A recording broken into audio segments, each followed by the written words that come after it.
po ninyo. Kaya pagka kayo, sinungitan kayo ng mga staff, ha? Sampalin nyo ng katotohanan na kami ay paswelduan nyo lang. Kaya wala kayong utang na loob sa kahit kaninong politiko. Sige, sumisigaw pa, wala nang natulog. Siyawi siya! Ano yan? Gusto na pa yan? Huwag niyong papatulan. Lasing lang yun. Ako po, maniwala kayo, lasing lang yun si Toma Robles. Toma lang ang toma yun, lasing yun. Patunayan ko sa inyo, bakit kasi? Kung di pa naman lasing, nung panahon pandemya, binigay sa inyo beauty product. Tama, mali? Eh, nagtitrip eh. Senglot eh. Ah, di ba? Lasing ka, Brad. Titrip ka rito. Pandemya, binigyan mo kami sabon. Gugutom kami, binigyan mo beauty product. Salamat sa Diyos. Ang isang laki sa hirap na tulad ko, ginawa po ninyong konsihal. Kaya maraming salamat po sa inyong lahat. Huwag naman po kayo mag-alala. Ginagalingan ko po. Gusto ko kasi na makita ng buong distrito at ang buong Maynila na mas magaling pala manungkulan ang laki sa hirap. Dahil alam niya kung ano ang problema ng mahihirap. Kaya po, huwag kayong mag-alala. Mas gagalingan ko pa. Dahil gusto ko, pagdating ng panahon, yung anak at apo ninyo ay tatayo naman dito. Kung pwede kay Awi siya, bakit hindi pwede sa anak at apo ninyo? Pwede po. Pwede. Kinuha nyo na po sa akin. Kaya huwag kayong mag-alala. Pakakagalingan natin para next time, apo at anak ninyo, pwede rin maging leader, hindi lang ng distrito natin, kahit ng buong Pilipinas. Okay. Sino sa inyo ang nakaranas na humingi ng tulong sa konsehal at ang sabi, Wala, babalik. balikan mo na lang. Balik. Tama ba? Mga marami nakakarinig. Balik. At pagbalik mo, ang sasabihin sa'yo, wala pang pondo. Bumalik ka na lang. Balik. Sa ikatlong pagbalik mo, sasabihin sa'yo, wala si konsehal. Bumalik ka na lang. Balik. Eh, sinuwerte ka ng konti. Pagbalik mo, binigyan ka lang. Sanda. Pamadyak lang. Olat ka pa. Tama ba? Pero nung binigyan niyo ko ng pagkakataon, ang ginawa po natin, pagpunta mo sa opisina ko, bukas, ihahatid agad sa bahay mo. May eleksyon man o walang eleksyon. Kaya sana po, nasubukan niyo na yung opisina ko. Di ba? Kapalik ko na pa. Hindi mo na sinabi, ayaw mo bigyan. Dinadala niyo pa. Tapatin nyo na, ayaw magbigay. Diba? Palit-palit, tingnan nga, sandaan. Yung isang konsihala, binigyan lang kayo kapirasong gamot, pinost ka pa. Hindi lang binigay mo, dami na kita. Konsihala pa. Narinig nyo naman yung paninira sa akin? Nakako raw, disqualified na? Narinig ko rin po yun. Pero hindi yung totoo yun. Wala akong katotohanan yun. Ibigyan ko kayong magandang laban.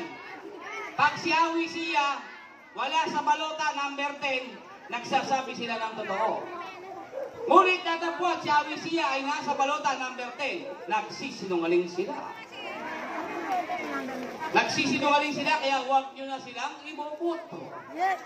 Ang iboto ninyo, puro bago. Pwede? Kasi po, kaming mga luma,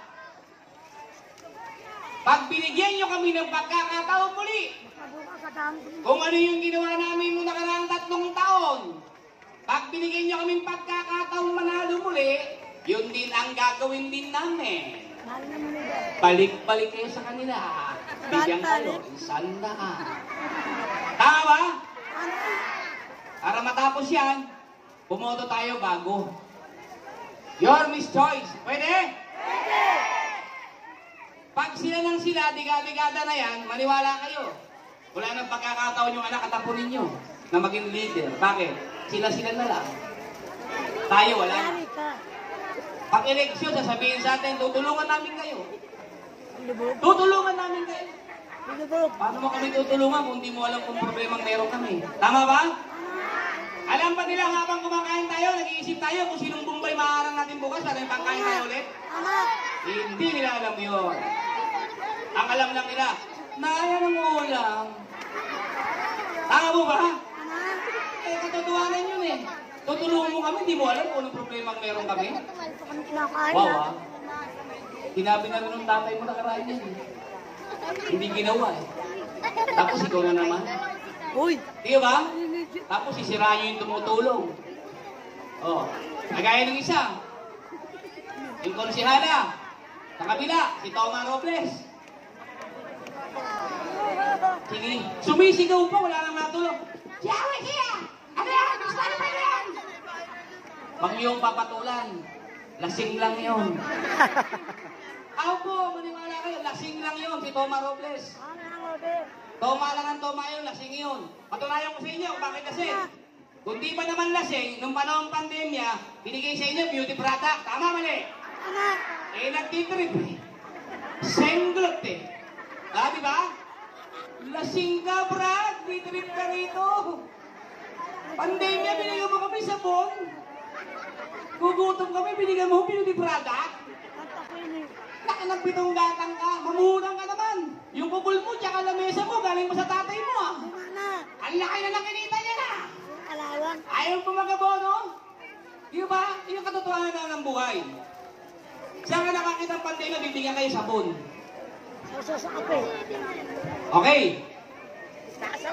Kamusta naman yung lupa nyo rito? Hindi nga okay. Kamusta naman po? Hindi okay. Yung mga na-award na karan. Ang galing ng ano eh. Yeah? Tama ba dito yun? Sa ligaw may na-award? Dito. Dito? Na-award?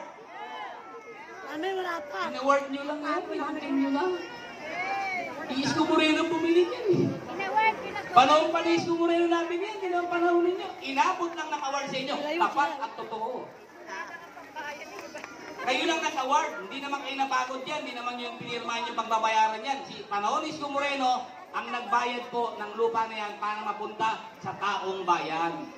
Hindi yung tapat at totoong sinungaling. Inangkin nyo na. Hindi naman kayo nagpagawa. Hindi naman kayo ang bumili. Pera ng taong bayan ang pinambili dyan. Pero sa pamamagitan ni Isko Moreno, hindi yung tapat at totoo na sinungaling. O taas naman ang kamay dito, ang nagbabayad ng tax. Yan na, o yan. Pagbayaran, ayaw nyo eh. Kung ayaw diyan, ayik siya, tupad yan, taas kamay eh.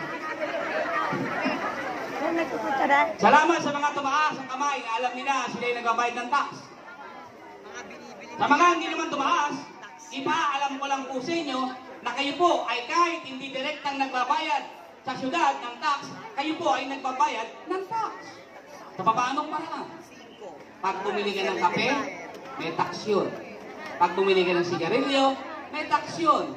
Pag nag-grocery ka, may tax yun. Pag pumunta ka ng 7-Eleven, may tax yun. Lahat ng ginagalaw ninyo, binibili ninyo ay may tax.